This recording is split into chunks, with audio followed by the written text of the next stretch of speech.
The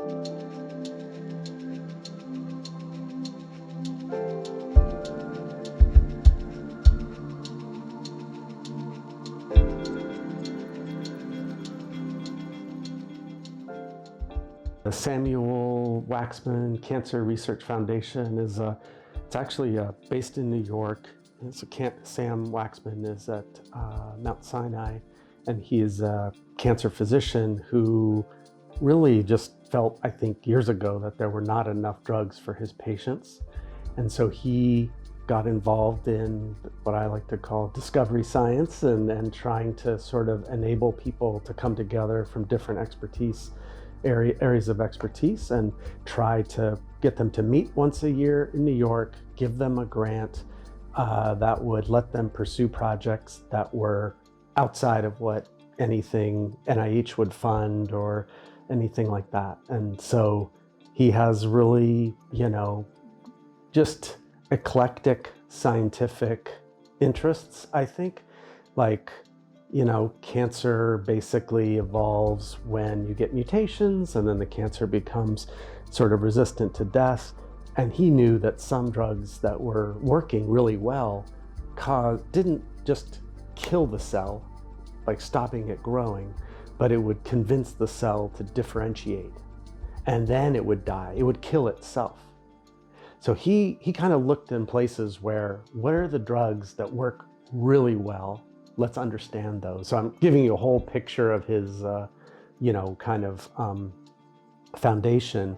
But what I think is special about his foundation is, looking for the drugs that just are exceptional, to give cures.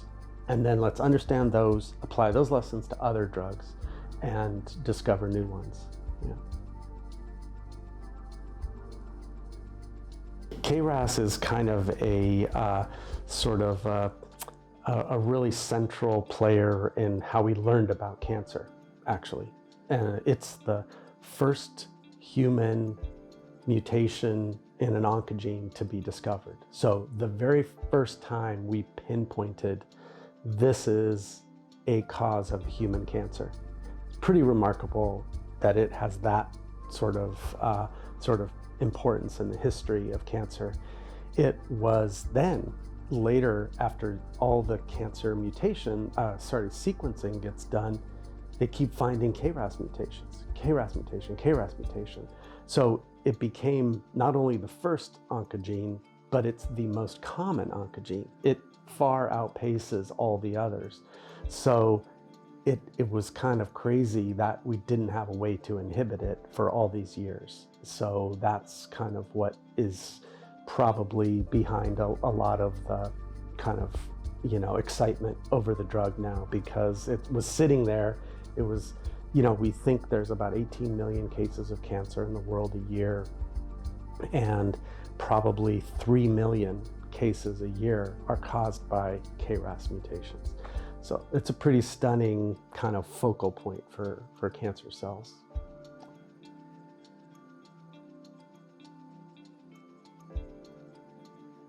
They thought that its shape and its properties were resistant to any drug. Like, no drug could stick on it and stay there and turn it off. And that was true for like 30 years.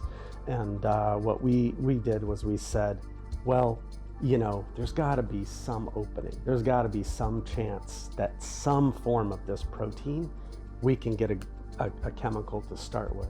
And in lung cancer, the most frequent mutation is to a cysteine residue. So a glycine residue, amino acid changed to a cysteine. And a cysteine has a sulfur on it. It's the most reactive amino acid in the 20 natural amino acids. So it's like, wow, these cancer cells in lung cancer have a reactive little, group on them. I think of it as a little piece of super glue, So then we made a drug that made a covalent bond to it, and therefore we got the first drug that stuck because it had the super glue point. And then we, optimized the rest of the binding and got that.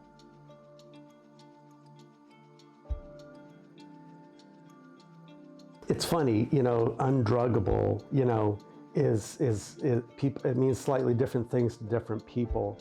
we drugged it. We found the drug, found the compound in 2013. So we published that, but then it took from 2013 to 2021. This year, the drug was based on that was approved. So really, to say something is drugged is when there's an approved medicine in a bottle, in a cabinet for a patient. So I think now that's why there's a lot of kind of, okay, it's not just,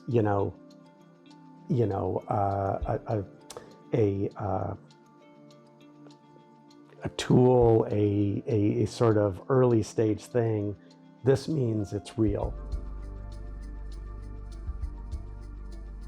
What's really interesting is that, cancer, drugs, when they're like this, they are accessible to people with great health care and great access, but there is a huge barrier to getting all the patients that really could benefit to have the drug.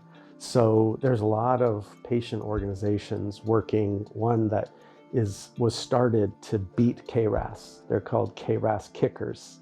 And I love those people, they're great. I met some of the people with it, and they work really with patients to make sure they have access. And it's so hard when a patient shows up, gets diagnosed with cancer, to get the molecular sequencing to see if they have this superglue mutation. And so I think there's a lot of work that needs to be done to get the genetics done, and also, outside of the major clinical, centers that know about the newest drugs, to get patients on those drugs. That's the very first thing. The next thing we need to actually find things to combine with this drug, because cancer is a lot like, a viral infection, that it's very subject to rapid evolution. So just like the way people have treated, viruses that we can cure, you give 3 drugs. You really just shut down all of its, escape mechanisms. This is a great one. This KRAS drug is the first one, but now we need to add 1 or 2 more, find the right regimen that will shrink and keep the tumor down.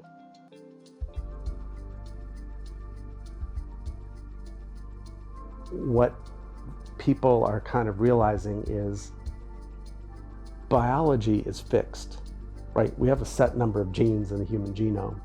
We know the cause of probably 60–80% of cancers. We know the drivers, we know the things that are tumor suppressors.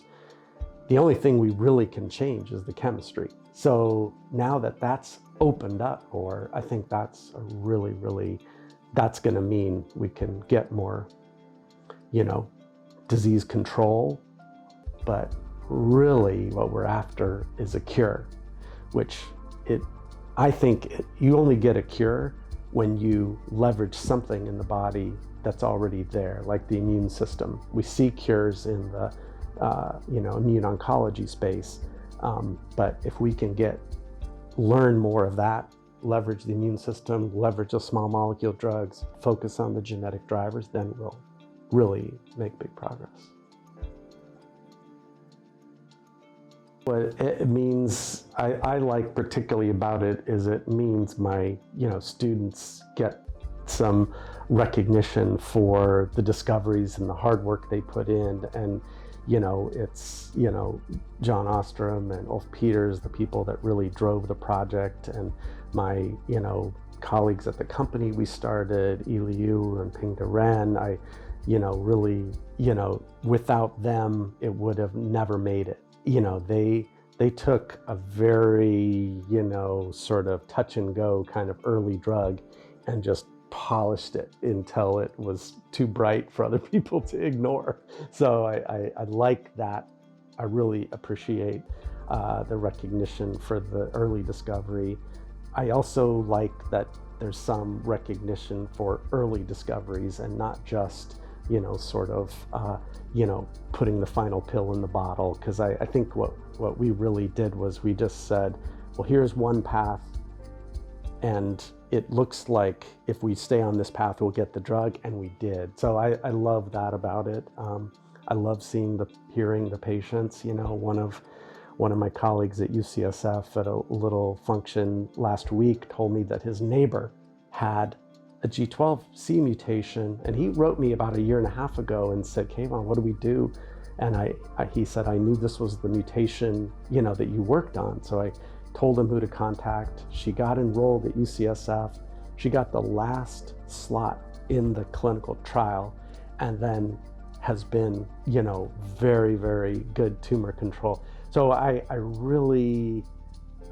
those kind of stories make me, you know, just want the next KRAS drug, and it also just, I think, taught my lab to be even more risk-taking. I think if we can do that, you know, then the new students and postdocs that join the lab, they say, well, okay, you did that, I want to do this. And now when I hear those ideas, I'm like, are you kidding? Like, we can't do that. They say, no, we can just break it down. And I was like, you're right, that's gonna work. And then boom, it's working. So it's a really great motivator, because you know, it's just once you tear down one thing, you kind of realize, okay, you know, let's go for the next.